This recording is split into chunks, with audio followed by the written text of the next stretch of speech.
Il y a quelques jours, je vous avais dit sur la chaîne que j'avais acheté du Dogecoin et aujourd'hui, il s'est passé pas mal de choses et donc je refais une vidéo pour vous expliquer ce qui se passe et ça fait suite un petit peu à mes stories sur Instagram puisque j'ai assez régulièrement posté justement pour suivre l'actualité et vous expliquer ce que je faisais actuellement sur cette crypto.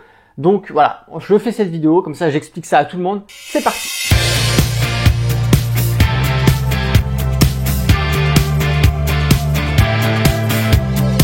Bonjour à tous, c'est Alexandre, le trader indépendant et aujourd'hui dans cette vidéo on va parler du Dogecoin. C'est le graphique qui est juste derrière moi. On a eu une correction, ce qui est tout à fait normal quand on progresse de plusieurs milliers de pourcents. Au bout d'un moment forcément on a des corrections qui sont plus fortes que sur les marchés boursiers classiques comme les actions, le forex, les indices parce que la volatilité n'est pas la même. Allez, on se retrouve sur les écrans, c'est parti.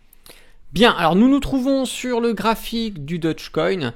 Pour vous expliquer un peu ce qui s'est passé, je vous disais que j'avais acheté donc sur le 27 avril et que effectivement, au moment de mon achat, on avait de très beaux mouvements puisqu'au plus haut, on est pratiquement, on avait même atteint les 170%.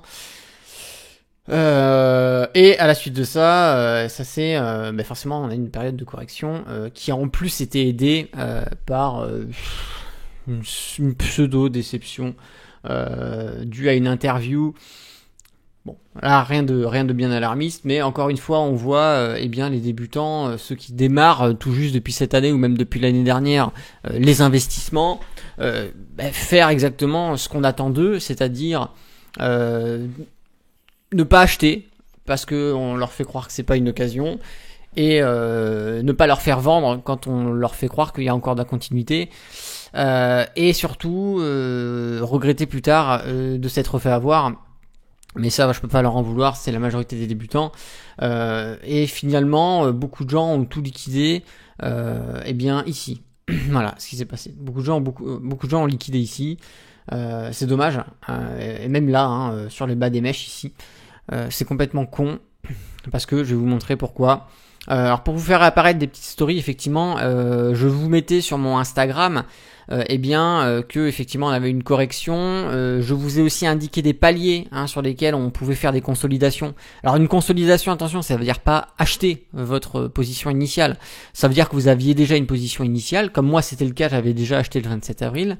À la suite de ça, tout simplement, une consolidation, c'est-à-dire qu'on rachète encore des positions supplémentaires en additionnant cela à sa position initiale. Donc, si on a acheté, je sais pas moi, pour 1000 euros de Dogecoin sur le 27 avril, on va pas racheter 1000 euros de Dogecoin sur une consolidation. Une consolidation, on part du principe que c'est à peu près un tiers du montant de la position initiale. Donc voilà, il faut adapter bien évidemment. On fait pas n'importe quoi, une consolidation ça se travaille correctement et je vous avais donc affiché justement ces différents paliers de consolidation qui correspondaient tout simplement au retracement Fibonacci. Je sais que vous avez été nombreux, depuis que j'ai sorti des vidéos sur la crypto-monnaie, il y a beaucoup de gens qui se sont abonnés, qui viennent du milieu de la crypto et qui ne connaissent pas du tout le trading sur les marchés classiques et qui ont commencé à me dire: ouais, le retracement Fibonacci, c'est de la merde, ça sert à rien, c'est fait pour faire de la merde. Enfin bref, voilà, de l'ignorance à l'état pur. On va replacer le retracement de Fibonacci et je vais vous expliquer ça en détail. Parce que je sais que ceux qui sont abonnés à la chaîne de manière assez globale sont des gens qui s'intéressent à l'analyse technique. Alors, on va partir ici, à peu près à ces niveaux-là. Je vais juste le réajuster après pour que ça soit pas trop dégueulasse. Et on est, voilà, plus bas, plus haut. On est d'accord. Même le retracer. Voilà. Hop. Et après, il faut jouer avec les prix. Donc, grosso modo, je vous avais annoncé les différents paliers de correction possibles. Alors, je vous avais affiché différents paliers potentiels de correction du Dogecoin. Sur une correction courte, on allait rebondir sur les 0,45 $. Sur une correction légère, on allait rebondir sur les 0,40 $. Sur une correction normale, on allait rebondir sur les 0,38 $, d'accord. Et au plus bas ici, on est allé chercher les 0,34. Et en cas de forte correction, on aurait pu aller chercher les 0,30. Les 0,30, on était à peu près à ces niveaux-là. Ce qu'il faut comprendre ici, c'est que effectivement, on peut pas progresser de façon continue à la hausse. Des corrections sont obligatoires pour pouvoir avoir un marché sain, puisqu'une progression ultra rectiligne avec des plus-values au jour le jour, c'est pas un marché qui est sain. C'est un marché souvent piégeur, puisque les gens vont se placer dans cette euphorie, on va appeler ça le FOMO, et vont se prendre justement le retrait de masse des gros investisseurs qui eux connaissent l'évolution classique sur un actif. Ce qui se passe ici, c'est que les retracements Fibonacci nous donnent des zones potentielles sur lesquelles il peut y avoir des rebonds. Bien sûr, il faut aller chercher un signal d'achat. Donc on descend sur des unités de temps plus petits. Il suffit pas de dire j'achète sur ce niveau-là parce que c'est un niveau. Il faut attendre bien sûr des signaux. On va chercher du 4 heures, du 1 heure, du 15 minutes, pourquoi pas pour optimiser. Et effectivement, moi j'ai fait une petite consolidation au niveau des 0,40 et des 0,38. Et aujourd'hui, je suis ultra content. D'ailleurs, j'aurais même pas eu besoin de faire de consolidation puisque quand on était au plus bas de notre mouvement, grosso modo, même ici, j'étais toujours à 28% de plus-value sur la position. Donc autant dire que moi je m'en foutais. Je sais que j'ai acheté au bon moment. C'est pas comme si j'avais acheté tout en haut. J'ai acheté au bon moment. Donc la phase corrective, moi, ne m'impactait pas du tout. J'étais toujours sur une plus-value sur la position. Aujourd'hui, on est remonté, on est à peu près à 98%, plus les deux consolidations que j'ai faites sur ces niveaux-là. Donc là, je suis encore en train d'exploser tous les records sur le Dogecoin. Je suis assez content et je suis très satisfait aussi de vous avoir partagé ça sur Instagram, puisque je sais qu'il y en a beaucoup qui ont suivi aussi le mouvement et qui ont été même plus agressifs que moi pour certains. Mais du coup, voilà, vous avez su surfer sur cette opportunité et c'est bien. Il y en a même certains qui commencent à faire des clôtures partielles pour récupérer. Donc là, bien sûr, on intervient plus en type de style swing trading. On n'a pas vraiment une optique d'investissement long terme en se disant j'achète et je fais rien et je revends dans 2 ans. On surveille ses positions sur ces graphiques-là, notamment sur le Dogecoin qui a eu un départ assez spéculatif, un engouement très tendance, et aujourd'hui il commence à y avoir du fondamental qui s'installe en fond, puisque je pense que si vous avez suivi l'actualité, Elon Musk commence à laisser tomber le Bitcoin au profit du Dogecoin, et ça pour moi ça me semble ultra logique, puisque le Bitcoin, comme je vous l'ai dit, aujourd'hui présente une configuration technique qui est ultra dangereuse.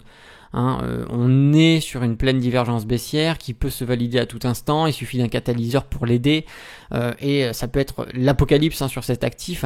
Donc je comprends la position d'Elon Musk de ne plus s'intéresser au Bitcoin, puisque effectivement en tant qu'investisseur, ce n'est plus intéressant d'acheter aujourd'hui le Bitcoin, et pour ceux qui en ont, c'est même peut-être intéressant de liquider une grosse partie de la position pour éviter de se prendre une probable correction qui pourrait être enclenchée et qui pourrait être violente si elle s'enclenche. Donc le Dogecoin, pour moi, commence à avoir des fondamentaux assez intéressants, puisque des projets commencent à avoir lieu autour. On sait que son système est plus sain que le Bitcoin, moins énergivore, et que dans une tendance aujourd'hui où on va tout le temps préférer ce qui est bon pour la planète et délaisser sur tout ce qui pollue, on sait que le Bitcoin, avec ses multiples serveurs de minage, aujourd'hui représente une part importante de pollution. Je vais pas dire que c'est une part en haut du tableau, mais on sait qu'aujourd'hui, si on additionne l'ensemble des serveurs et des ordinateurs indépendants qui participent au minage de cette crypto-monnaie, on va être sur des niveaux de pollution assez importants comparé au Dogecoin et à son système profond. On n'est pas du tout sur la même consommation d'énergie.